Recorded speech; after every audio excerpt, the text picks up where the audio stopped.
Product display করার জন্য আমরা এখানে আরেকটা টেবিল ক্রিয়েট করব। তো তার আগে এখানে আমরা একটা এই টেবিলটা আসলে তখনই ডিসপ্লে হবে যখন এখানে কোনো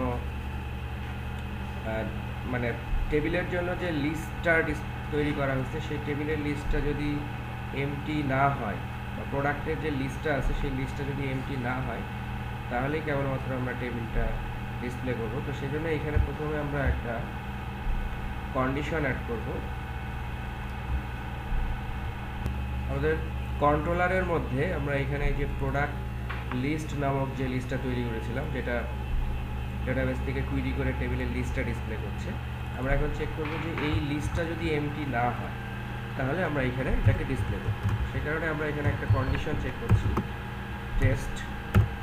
আমরা এখানে বললাম এটা যদি নট এমটি হয়,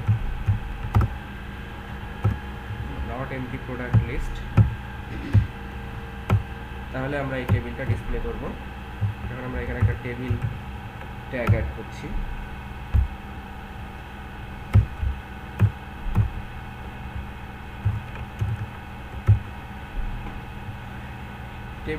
এই টেবিলের প্রথম রোয়ের মধ্যে আমাদের অনেকগুলো কলাম থাকবে, অর্থাৎ প্রত্যেকটা কলামের মধ্যে আমরা প্রথমে হেডিংগুলো অ্যাড করব।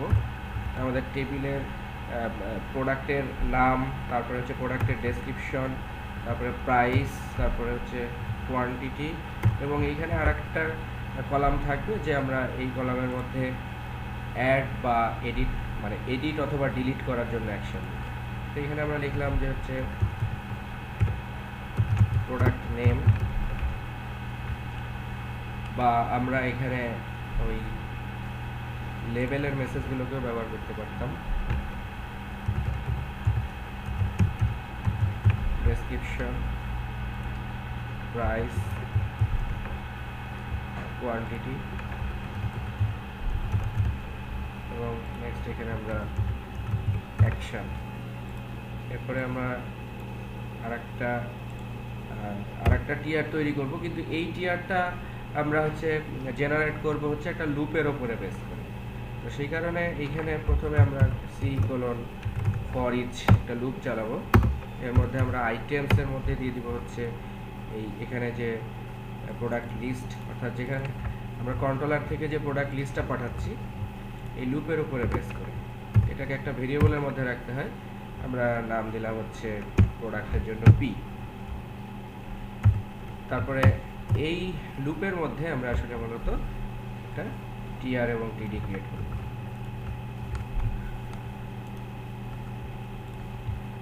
আমরা প্রথম টিডির মধ্যে অ্যাড করব হচ্ছে যে $,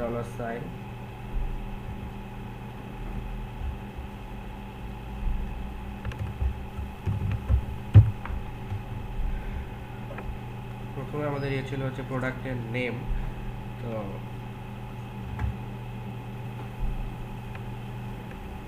আমরা এখানে বলবো যে p.product নেম। এই নামগুলো আমরা এখান থেকে বেটার যে এখান থেকে কপি করে ব্যবহার করি যেন ভুল না হয়।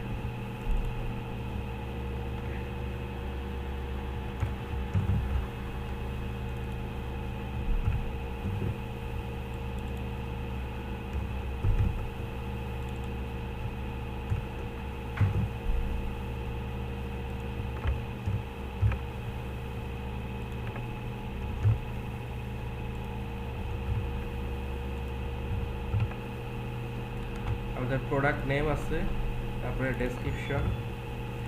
আমরা আসলে এখানে আইডিটাকেও ডিসপ্লে করব। প্রোডাক্ট নেম, ডেসক্রিপশন, প্রাইস এবং কোয়ান্টিটি। আমাদের এরকম ছিল প্রোডাক্ট নেম, ডেসক্রিপশন, প্রাইস এবং কোয়ান্টিটি। কোয়ান্টিটির জন্য ছিল হচ্ছে QTY। এই চারটা জিনিস আমরা ডিসপ্লে করব। আর হচ্ছে লাস্ট যে টিডিটা আছে এই টিডির মধ্যে আমরা অ্যাকশন হিসেবে ওই প্রোডাক্টের আইডি সহ লিঙ্কটাকে দিয়ে দিব। এইখানে আমরা যে প্রোডাক্টের নেম যেটা ডিসপ্লে করছি, এই প্রোডাক্টের নেমটাকে আমরা বলবো যে এটা একটা লিঙ্ক আকারে ডিসপ্লে করব, সো দ্যাট এইখান থেকে কেউ যদি লিঙ্ক আকারে, অথবা আমরা লিঙ্কটা এখানেও ডিসপ্লে করতে পারি। আমরা এই লাস্টের যে কলামটা আছে এইখানে এটাকে ডিসপ্লে করি। এখানে ডিসপ্লে করার জন্য আমরা এরকম বলবো যে এখানে একটা আমরা অ্যাঙ্কর ট্যাগ ব্যবহার করব, href। href এর মধ্যে আমরা এখানে বলবো হচ্ছে যে আমরা এটা এডিটের মধ্যে পাঠাবো।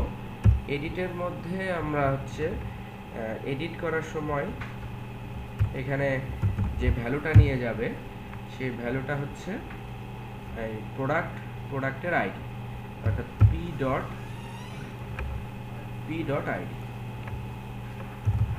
প্রোডাক্টের আইডিটা আমরা নিয়ে যাব। আর এখানে ডিসপ্লে করার জন্য ব্যবহার করব হচ্ছে জাস্ট প্রোডাক্টের নেমটাকে আমরা ডিসপ্লে করতে পারি।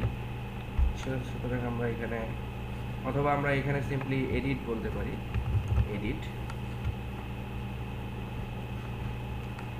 আর একটা আমরা ব্যবহার করব, সেটা হচ্ছে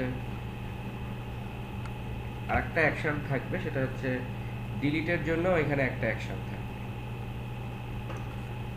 তো সুতরাং এইখানে আরেকটা অ্যাঙ্কর ট্যাগ আমরা নিয়ে নেব একইভাবে, এটাকে একটু নিচে নামাই নিই, এবং এইখানে এটাকে আমরা পাঠিয়ে দিব হচ্ছে যে ইউআরএল এর মধ্যে। এটা হচ্ছে এখানে ডিলিটের জন্য একটা জাভাস্ক্রিপ্ট মানে ক্লায়েন্ট সাইড একটা ভ্যালিডেশন ব্যবহার করতে পারি। সে ভ্যালিডেশনের মধ্যে আমরা এখানে একটা জাভাস্ক্রিপ্ট লিখব, এবং এই জাভাস্ক্রিপ্টের মাধ্যমে আমরা অ্যাকশনটাকে চেক করব যে যদি এটা কনফার্ম ডিলিট হয় তাহলে যেন ডিলিট করা হয়। তো সেই কারণে আমরা এখানে একটা স্ক্রিপ্ট ট্যাগের মধ্যে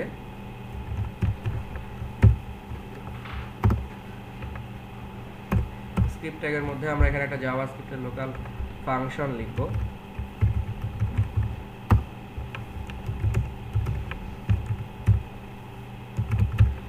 ডিলিট প্রোডাক্টের ভিতরে আমরা এখানে একটা ভেরিয়েবল দেব যে PID, এটা জাভাস্ক্রিপ্টের ফাংশন এবং জাভাস্ক্রিপ্টের ভেরিয়েবল। এর মধ্যে আমরা এখানে একটা চেক করব যে আমরা কনফার্ম ফাংশনকে কল করব। কনফার্ম ফাংশনের মধ্যে আমরা এখানে একটা মেসেজ দিলাম যে do you really want to delete this product. যদি এইটা ইউজার অ্যাকচুয়ালি ডিলিট করতে চায় তাহলে তখন আমরা এখানে একটা কাজ করব, সেটা হচ্ছে যে আমরা এটাকে ইউআরএল একটা নির্দিষ্ট window.location-এর মাধ্যমে আমরা ওই ইউআরএল এর মধ্যে পাঠিয়ে দেব। তাহলে ওই ইউআরএল-এ যখন যাবে তখন এটা ওই নির্দিষ্ট অ্যাকশনে বা ওই কাজটা করবে। তো ইউআরএল এর মধ্যে আমরা বললাম বা ইউআরএল আমরা এখানে একটা ভেরিয়েবলের মধ্যে এটাকে রাখি, যে ভেরিয়েবলের মধ্যে আমি এটাকে বললাম যে ডিলিট স্ল্যাশ, তার সাথে আবার হচ্ছে আমরা এখানে যে PID-টা আছে, অর্থাৎ এই যে প্যারামিটারের যে PID, এই PID-তে অর্থাৎ এই ইউআরএল-এ আমি এটাকে পাঠিয়ে দিব। দেন আমরা এটাকে যেটার মাধ্যমে জাভাস্ক্রিপ্টের window.location.href এই প্রপার্টির মধ্যে যদি আমরা ওই ইউআরএলটাকে সেট করে দেই তাহলে এই ফাংশনটা এই অ্যাকশনটাকে এই ইউআরএল এর মধ্যে নিয়ে যাবে। আর যখন এটা এই ইউআরএল এর মধ্যে যাবে তখন এইখান থেকে ওই নির্দিষ্ট ইউআরএল এর যে কাজটা আছে সেই কাজটা করবে। তো এই জন্য এখানে যে ফাংশনটা তৈরি করলাম যে ডিলিট প্রোডাক্ট, এখানে আমরা হচ্ছে এইখানে এই ইনপুট টাইপের মধ্যে লাস্টে যে এডিটটা ব্যবহার করছিলাম এখানে আমরা এডিটটা রাখবো না, এখানে হচ্ছে আমরা ওই ফাংশনটাকে জাভাস্ক্রিপ্টের ফাংশনটাকে কল করব। ঠিক আছে, তো ফাংশনটাকে কল করার জন্য আমরা একটু এখানে সি ট্যাগ ব্যবহার করি, ইউআরএল,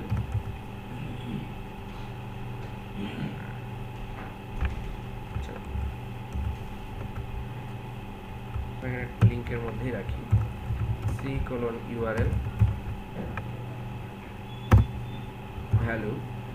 ভ্যালু হিসাবে এখানে থাকবে হচ্ছে যে এটা চলে যাবে হচ্ছে ডিলিটের মধ্যে।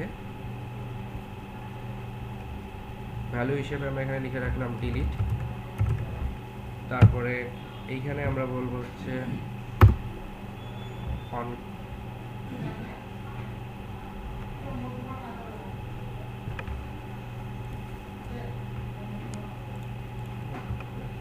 তাহলে আমরা এখানে অ্যাঙ্কর ট্যাগই ব্যবহার করি।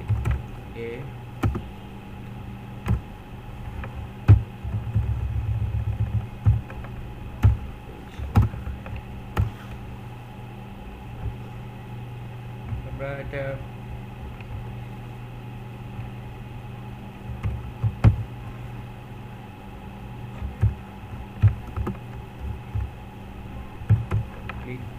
অন ক্লিকের মধ্যে আমরা এখানে জাভাস্ক্রিপ্ট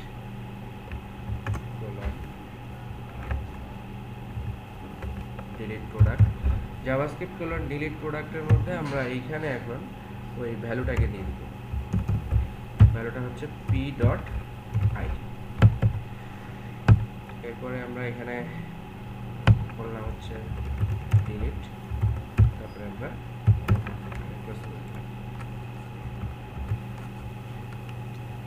এটা সেভ করলাম। তারপরে একটু রিফ্রেশ দিই। আমাদের ভিউটা ঠিকমতো জেনারেট হচ্ছিল না, এখানে আমাদের একটা ছোট মাইনর ভুল ছিল। সেটা হচ্ছে যে আমাদের প্রোডাক্টের লিস্টটাকে ইএল দিয়ে ডিসপ্লে করতে হবে। এটা ঠিক কারেকশন করার পরে আমরা দেখতে পাচ্ছি যে এখন ভিউ পেজটা ঠিকমতো ডিসপ্লে হচ্ছে। তো আমরা একটা নতুন প্রোডাক্ট অ্যাড করি।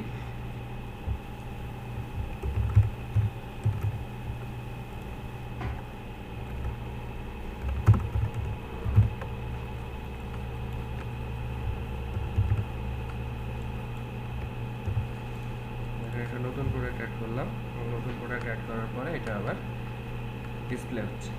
তাহলে ইনসার্ট এবং ডিসপ্লে করার কাজটা সম্পন্ন হয়ে গেল আমাদের। এখন আমাদের এডিট এবং ডিলিট এই পার্টটাতে কাজ করতে হবে।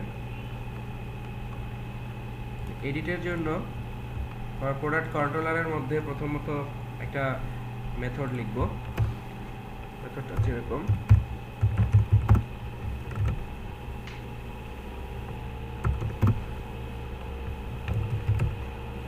Delete product.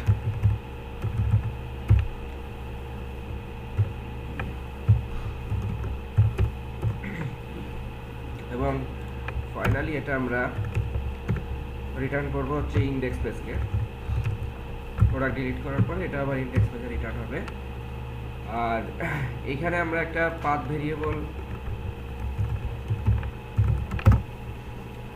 ভেরিয়েবল অ্যানোটেশন ব্যবহার করব। পাথ ভেরিয়েবলের মধ্যে আমরা এখানে একটা স্ট্রিং বললাম PID, প্রোডাক্ট আইডি, এবং এটা এই পাথ ভেরিয়েবলটাকে আমরা কিভাবে নিব, ইন্টিজার হিসেবে, ইন্টিজার PID। এবং এরপরে আমরা একটা ম্যাপ অ্যাট্রিবিউট নিলাম। ম্যাপের মাধ্যমে আমরা পেজের মধ্যে কিছু জিনিস রিডাইরেক্ট করব। সেটা হচ্ছে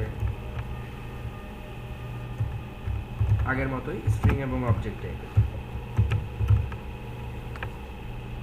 এরপরে আমরা এটা একটা নাম দিব ম্যাপ। এরপরে আমরা হচ্ছে এখানে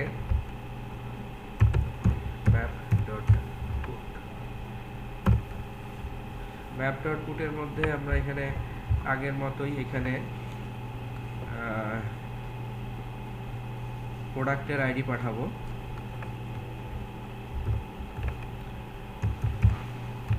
তারপরে একটা প্রোডাক্ট নামে একটা অবজেক্ট পাঠাবো এবং এইখানে আমরা প্রোডাক্ট সার্ভিস যে ক্লাসটা আমাদের ছিল আমরা সার্ভিসের মধ্যে এখন একটা আমাদের যে মেথড ছিল প্রোডাক্ট সার্ভিসের মধ্যে আমরা প্রোডাক্ট সার্ভিসের যে গেট প্রোডাক্ট বাই আইডি এই মেথডটাকে কল করি। গেট প্রোডাক্ট বাই আইডি মধ্যে থেকে আমরা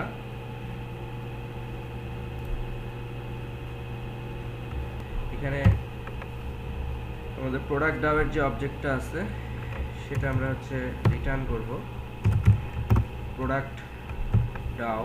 দ্যাট মিনস আমরা হচ্ছে ডাওয়ের মেথডটাকে কল করব। ডাওয়ের মেথডটা হচ্ছে get product by ID. Get product by আইডির মধ্যে এখানে আমাদের একটা প্রোডাক্ট আইডি ছিল এবং সেই প্রোডাক্ট আইডিটা আমরা এখানে পাঠিয়ে দিচ্ছি। ফাইনালি আমরা হচ্ছে এই মূল কাজটা করবে হচ্ছে আমাদের ডাওয়ের মধ্যে যে ডাওয়ের ইম্পেল মেথড আছে, ডাওয়ের ইম্পেল মেথডের মধ্যে এসে আমাদের যে প্রোডাক্ট বাই আইডি ছিল এইখানে এসে আমরা মূল কুইরিটা করব। কুইরিটা হবে এখানে এসে আমরা বলবো যে সেশন ফ্যাক্টরি, এখানে একটা সেশনের অবজেক্ট ক্রিয়েট করতে পারি, অথবা আমরা এরকম বলতে পারি যে একটা আমরা এই মেথডের মধ্যে করব গেট প্রোডাক্ট বাই আইডি। এর মধ্যে আমরা একটা লিস্ট ক্রিয়েট করব। লিস্ট, এই লিস্টটা হচ্ছে প্রোডাক্ট টাইপের, লিস্ট প্রোডাক্ট। এখানে এসে আমরা লিখব হচ্ছে session factory, session factory dot get current session factory, get current session dot create query. আমরা এখানে একটা কুইরি করব। এর ভিতরে আমরা একটা HQL লিখব। আমরা বললাম যে from product P where P dot ID, that means product ID equal to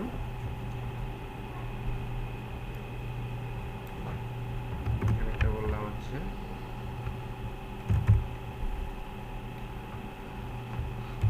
product ID. যেহেতু আমরা এখানে